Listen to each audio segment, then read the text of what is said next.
नमस्कार दोस्तों। स्वागत है आपका हमारे चैनल रिवाइव जिंदगी में।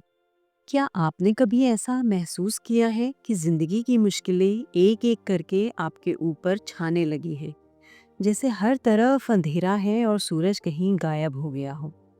दोस्तों, आज हम बात करने वाले हैं when the clouds come book के बारे में, जो बताती है कि बादल हमेशा टिके नहीं रहते, वे गुजर जाते हैं।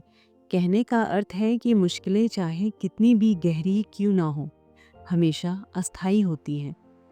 दोस्तों, ये कहानी है हर उस इंसान की जो कभी किसी तूफान में डरा है, जो भागना तो चाहता है लेकिन कहीं ना कहीं रुककर समझना भी चाहता है, जो जानना तो चाहता है कि आखिर कैसे कोई एक इंसान अपनी सोच, अपनी हिम्मत और अपनी भाषा से पूरी जिंदगी को बदल सकता है। अगर आपने कभी जिंदगी को एक भारी मौसम की तरह महसूस किया है, तो ये वीडियो आपके लिए है। बैठिए, रुकिए, महसूस कीजिए, क्योंकि जो आप इस वीडियो में सुनेंगे वो सिर्फ एक कहानी नहीं होगी, वो शायद आपकी अगली शुरुआत बन सकती है। तो चलिए शुरू करते हैं। मध्य प्रदेश के एक छोटे से गांव किरणपुर में राघव रहता था। वह ना ज्यादा होशियार था, ना बेहद कमजोर, पर हर चीज को दिल से महसूस करने की आदत थी। राघव के पिता खेतों में दिन भर कड़ी मेहनत करते थे, फिर भी महीने की शुरुआत तक घर खर्च के लिए पैसे नहीं बचते थे। राघव का सपना था कि एक दिन वह भी शहर में एक आरामदेह ऑफिस में अपने लैपटॉप पर काम करे और एसी में बैठे बैठे अच्छी कमाई करे। लेकिन हकीकत हमेशा सपनों से अलग होती है। गांव छोड़कर शहर के कॉलेज में पहुंचते ही उसे असल जिंदगी की हवा लग गई। नए लोगों ने उसकी पोशाक और लहजे पर उसका मजाक उड़ाया और राघव खुद से ही शर्मिंदगी महसूस करने लगा। एक दिन कॉलेज में गेस्ट लेक्चर हुआ। स्पीकर थे नीरज वर्मा। उनकी जुबान पर शब्द इतने आसान थे कि राघव के वे सीधे दिल में उतर गए। उन्होंने कहा कि हमारी जिंदगी में जब कोई भी मुसीबत आती है, जब हम टूटते हैं, डरते हैं, उलझन में पड़ जाते हैं, तो वो सब दरअसल काले भारी बादलों की तरह होते हैं। क्या आपने कभी ऐसा देखा है कि कोई बादल हमेशा एक ही जगह ठहरा रहे? हर तूफान के बाद गूंज का सन्नाटा बस एक पल ठहरता है, फिर सूरज अपनी रोशनी बिखेरने लगता है। अंतर बस इतना है कि हम उस तूफानी घड़ी में घबरा जाते हैं, भागते हैं, समझते हैं सब खत्म हो गया। मगर सच्चाई यह है कि कोई भी अंधेरा स्थायी नहीं होता, वो भी दूर हो जाता है। राघव ने उस दिन पहली बार महसूस किया कि ये बातें किसी ज़रूरी दवा की तरह उसके भीतर उतर रही हैं, और तभी उसने अपने आप से सवाल करना शुरू किया, क्या मैं भी इन बादलों का सामना कर सकता हूँ? क्या भागने या डरने से सचमुच कुछ बदलता है? उसने खुद से वादा किया कि अब वह मुश्किलों से भागेगा नहीं, बल्कि उन्हें दोस्त बनाएगा और धीरे धीरे पार करेगा। राघव ने अपने गांव की बोली को अपनाया, अपने अंदाज को अपना फ्रेंड बनाया और खुलकर बात करनी शुरू कर दी। धीरे धीरे उसके क्लासमेट्स उसकी ईमानदारी और जमीनी स्वभाव को सराहने लगे। एक दिन कॉलेज में एक स्पीच कंपटीशन हुआ। विषय था जीवन की बदलती घटाएं। राघव ने वही शेयर किया जो नीरज वर्मा ने उसे सिखाया था, साथ में अपने अनुभव जो उसने अकेलापन, अस्वीकृति और आत्मसंदेह के बादलों से लड़कर जुटाए थे। जब उसकी बात खत्म हुई तो कुछ सेकंड के लिए जबरदस्त खामोशी रही। फिर तालियों की गड़गड़ाहट से पूरा हॉल गूंज गया। उस दिन कोई ट्रॉफी नहीं मिली, पर राघव को मिली खुद पर विश्वास और दूसरों की स्वीकार्यता। फिर आया जीवन का एक नया अध्याय, परीक्षा का तनाव, आर्थिक तंगी और रात भर कैफे में टेम्परेरी नौकरी का दौर। मगर अब वह घबराता नहीं था, क्योंकि जानता था कि ये भी सिर्फ बादल हैं जो जल्द ही छट जाएंगे। एक रात कैफे में काम करते हुए उसे एक ग्राहक मिला जो मोटिवेशनल बुक्स पढ़ता था। उसने राघव को when the clouds come book भेंट की। राघव ने पढ़ा और एक पंक्ति पकड़ ली, don't wait for the clouds to clear before you start living dance in the rain. वही पल राघव ने अपना एप्रन उतारा और बारिश में जोर से नाचने लगा। कोई वजह नहीं थी, बस एक एहसास था, आज़ादी का उल्लास। आज भी जब भी कोई नया संकट आता है, राघव खुद से कहता है, हेलो क्लाउड, तू आया है तो जाएगा भी। मैं रुकूंगा, समझूंगा और फिर आगे बढ़ूंगा। उसने सीखा ये बादल हमारे अध्यापक हैं। धैर्य, सहनशीलता और आशा की पाठ पढ़ाते हैं। राघव की कहानी कहीं भी सुपरनैचुरल ट्विस्ट नहीं रखती। बस एक साधारण लड़का है जिसने मुश्किलों से भागना बंद किया और उन्हें समझना सीख लिया। अगर आप भी ऐसे किसी क्लाउड के नीचे खड़े हो तो बस एक बात याद रखना, तूफान हमेशा के लिए नहीं आते। वो आते हैं ताकि आप खुद को पहले से बेहतर बना सके।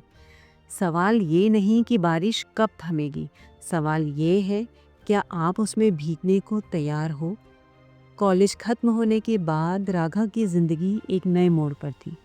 डिग्री मिल चुकी थी, थोड़ा बहुत काम का अनुभव भी था और सबसे अहम, अब उसमें पहले से कहीं ज़्यादा आत्मविश्वास था।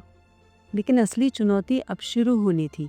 एक बढ़िया जॉब पाना, खुद को इस भीड़ भरी दुनिया में साबित करना।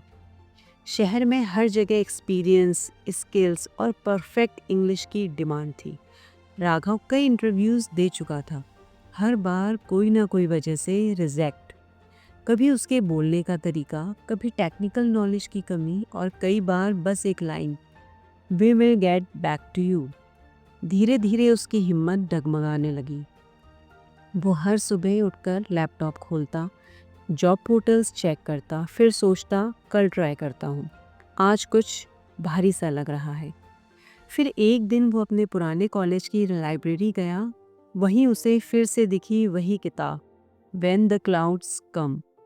इस बार उसकी नज़र अटकी एक नए चैप्टर पर, 3D model, detect, decide, do. जैसे जैसे वो पढ़ता गया उसे समझ आने लगा कि यही वो फ्रेमवर्क है जिसकी उसे सबसे ज़्यादा ज़रूरत थी। डिटेक्ट यानी सबसे पहले प्रॉब्लम को ईमानदारी से पहचानो। उसने खुद से पूछा, क्या मुझे जॉब चाहिए या मैं सिर्फ रिजेक्शन के डर से डर रहा हूँ। जवाब साफ था, उसे असफलता नहीं, अनिश्चितता से डर था। उसने एक नोटबुक निकाली और अपनी सारी उलझनों को साफ साफ लिख डाला। मुझे डर है कि लोग मुझे फिर से रिजेक्ट करेंगे।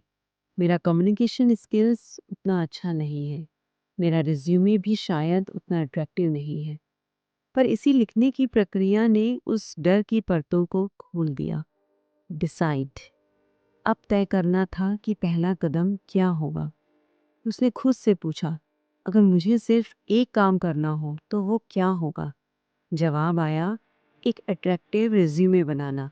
बस उसी दिन उसने यूट्यूब पे वीडियोस देखे, सीनियर से हेल्प ली और अपना नया रिज्यूमे तैयार किया, जो उसकी कहानी भी बताता था और स्ट्रेंथ भी।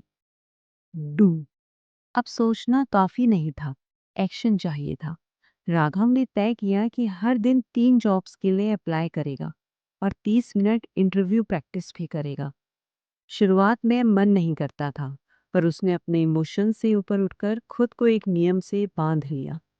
धीरे धीरे एक रूटीन बना और फिर एक दिन आया जब उसे एक प्रतिष्ठित डिजिटल मार्केटिंग एजेंसी से इंटरव्यू कॉल आई। वो नर्वस था, लेकिन इस बार वो तैयार था। इंटरव्यू स्मूथ गया। राघव ने ईमानदारी से अपनी जर्नी शेयर की, बताया कैसे उसने रिजेक्शन को सबक में बदला। 3 दिन बाद फोन बजता है, कॉन्ग्रेचुलेशंस, यू आर हायर्ड। उसकी आंखों में आंसू थे, लेकिन ये आंसू हार के नहीं, जीत की पहचान थे। और यही 3D मॉडल की असली ताकत है। पहचानो, तय करो और फिर उस पर काम करो। अगर आप भी किसी ऐसे मुकाम पर हो जहां रास्ता नहीं दिख रहा, तो राघव की तरह एक नोटबुक उठाओ, अपने सवालों से सामना करो और छोटे छोटे स्टेप्स में चलना शुरू कर दो।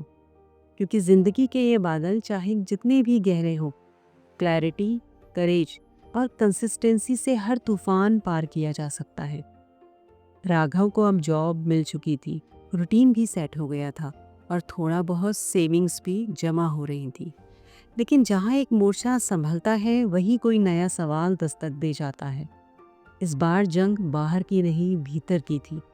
उसके दिल के किसी कोने में सिया नाम गूंज रहा था। उनकी पहली मुलाकात कॉलेज के वार्षिक टेक्नोफेस्ट में हुई थी। वहाँ राघव फोटोग्राफी वॉलंटियर था।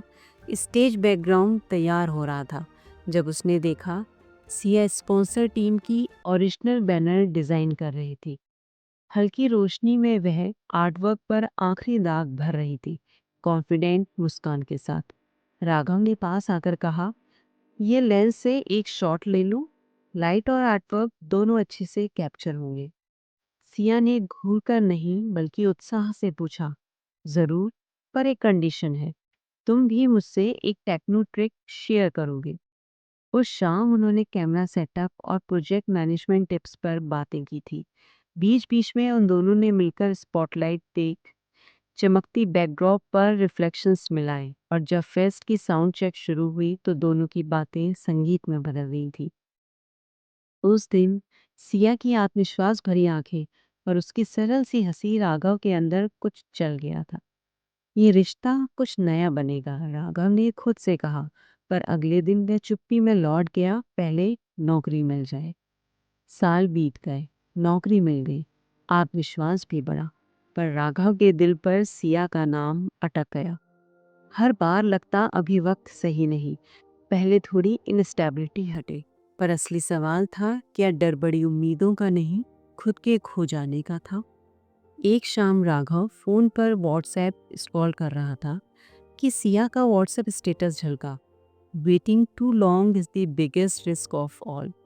उसने घंटों सोचा, क्या मैं परफेक्ट मोमेंट का इंतज़ार कर रहा हूँ, और फिर मोबाइल उठाया, मैसेज टाइप किया, हाय सिया, कल शाम 7 बजे थोड़ी देर मिल सकती हो, कुछ इम्पोर्टेंट बात करनी है।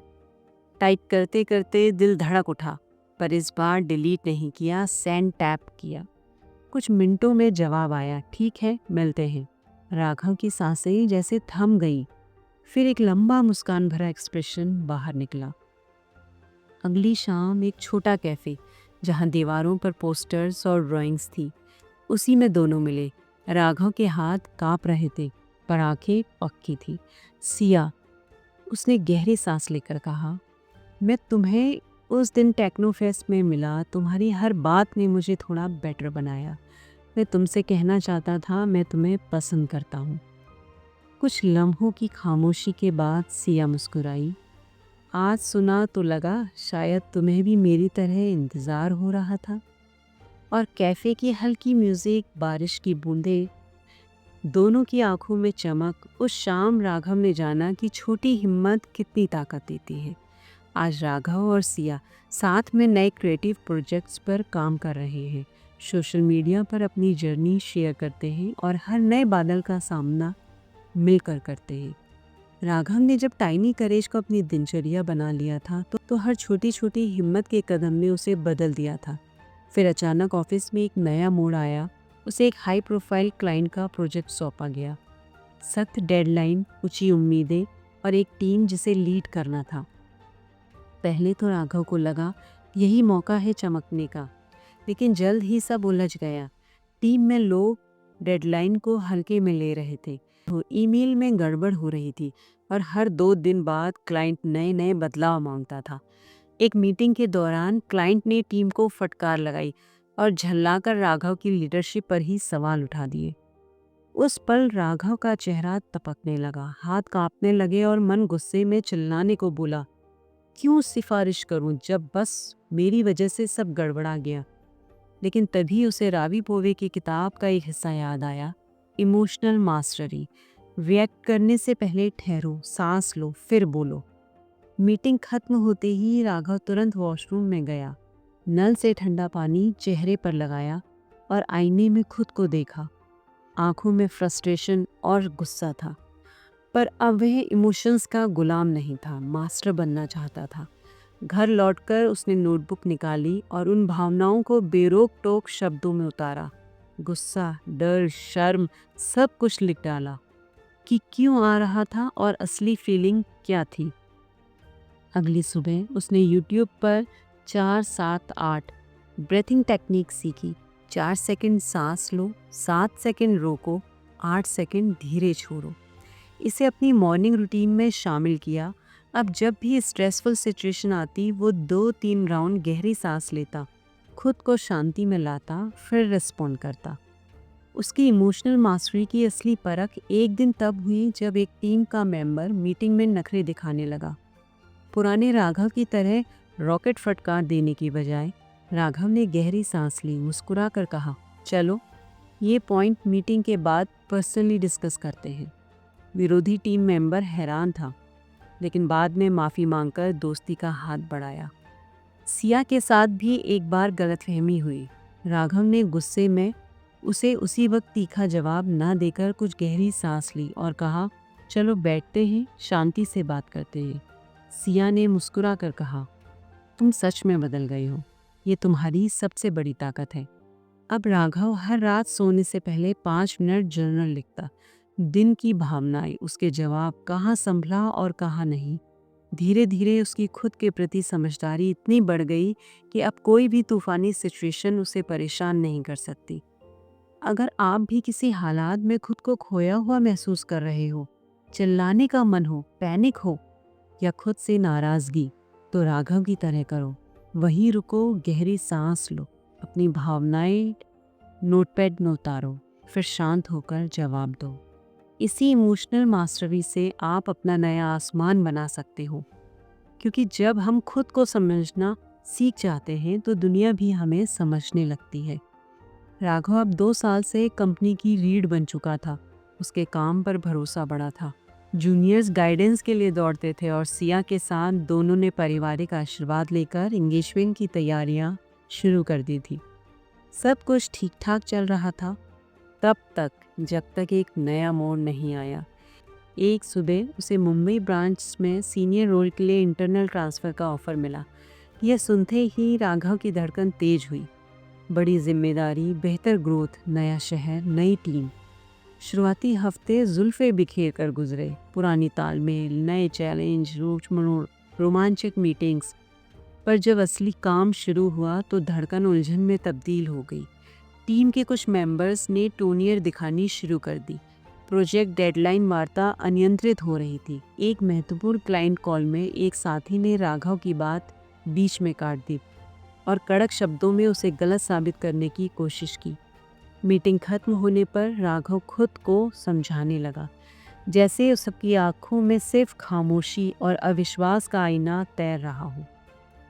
उसने सिया से फ़ोन पर कहा, मैं समझ ही नहीं पा रहा यहाँ आकर क्या हासिल हुआ। लोग मुझे हल्के में ले रहे हैं। सिया ने धीरे से पूछा, क्या तुम सच में ये सोच रहे हो कि तुम्हारे पास विकल्प नहीं बचा? उस सवाल ने राघव के भीतर हलचल पैदा कर दी। घर लौटकर उसने रवि पोवे की लैंग्वेज एज ए लीवर वाली लाइन याद की। वो भाषा जिसमें हम अपनी जिंदगी की कहानी कहते हैं, हमें शक्ति या निर्बलता दोनों प्रदान करती है। उसने डायरी निकाली और पिछले 10 दिनों में की गई अपनी बातों की लिस्ट बनाई। टीम ने फिर बेइज्जत किया, मैं इस हालात में कुछ नहीं कर सकता। फिर हर वाक्य को नए शब्दों में लिखा। टीम के साथ बेहतर कम्युनिकेशन की गुंजाइश है। मैं अपनी स्ट्रेटजी बदलकर समय पर अपडेट दे सकता हूँ। अगले दिन उसने टीम मीटिंग में मुस्कुरा कर कहा, यह मुद्दा हमारे कम्युनिकेशन में रह गया। आइए तय करें कि आगे कैसे क्लियर चेक पॉइंट सेट करें, बिना दोषारोपण, बिना भावनात्मक धक्का-मुक्की के, सिर्फ सॉल्यूशन। कुछ दिन बाद जूनियर आयुष आया और बोला, सर आपकी भाषा में जो एनर्जी है वो हम सबको प्रेरित करती है, आप ये कैसे सीख गए? राघव ने जवाब दिया, जब मैंने समझा कि मेरे शब्द मेरी पहचान बन जाते हैं, तभी मैंने भाषा बदली और मनोबल लौटा। कुछ महीनों में वही क्लाइंट जिसने राघव पर पहले शक जताया था, नए प्रोजेक्ट के लिए आया और कहा, आपकी क्लैरिटी और लीडरशिप बेहतरीन रही। आज राघव मुस्कुरा कर कहता है, मैं खुश नहीं सशक्त हूँ, क्योंकि मैंने अपनी भाषा बदली, अपने विचार बदले और फिर खुद को पाया है। अगर आप भी कहीं अटक गए हो तो याद रखिए, रुक कर पहचानिए आपकी सोच कैसी है। सोच समझकर निर्णय लीजिए, शब्दों में क्या बदलाव लाने हैं, फिर आत्मविश्वास से बोलिए, भाषा से अपनी दुनिया बदलिए। क्योंकि ज़िंदगी वही कहानी है जो हम खुद अपने शब्दों से लिखते हैं और अब उसकी कलम आपके हाथ में है। तो दोस्तों, यही थी राघव की कहानी, एक छोटे से गांव के लड़के से लेकर एक सशक्त लीडर और मेंटोर बनने का सफ़र। इस सफ़र ने हमें सिखाया कि जब बादल घिरे तो भागना नहीं बल्कि उन्हें समझकर पार करना चाहिए। छोटी छोटी हिम्मत के कदम ही बड़ा बदलाव ला सकते हैं। देखो, जब आप डिटेक्ट डिसाइड डू का मॉडल अपनाते हैं तो सबसे पहले अपने डर या चुनौती की जड़ को पहचानते हैं, फिर उस पर इरादा ठानते हैं और अंत में लगातार कार्रवाई करते हो। इसी तरह जब आप अपनी भाषा बदल लेते हो विक्टिम से ओनर की भाषा में, तो सारी ताकत आपके हाथ में आ जाती है। अब बारी आपकी है। आज आप कौन सा छोटा साहस दिखाएंगे? एक ईमेल, एक बातचीत, एक माफ़ी या एक स्वीकारोक्ति? याद रखिए, परफेक्ट मोमेंट कभी नहीं आता, लेकिन टाइनी करेज से आप अपनी कहानी लिख सकते हो। अगर आपको ये वीडियो प्रेरणादायक लगा हो तो लाइक और कमेंट में बताइए कि आपका अगला टाइनी करेज स्टेप क्या होगा। हमारे चैनल रिवाइव ज़िंदगी को सब्सक्राइब करें, क्योंकि हर हफ्ते हम आपके लिए लाते हैं ऐसे ही कनेक्टिंग, मोटिवेटिंग और इमोशनल स्टोरीज। चलिए अब मिलते हैं अगले वीडियो में। जब भी कोई बादल छाए बस याद रखिए, रुकना है, समझना है और फिर आगे बढ़ना है। Welcome to your new sky. धन्यवाद।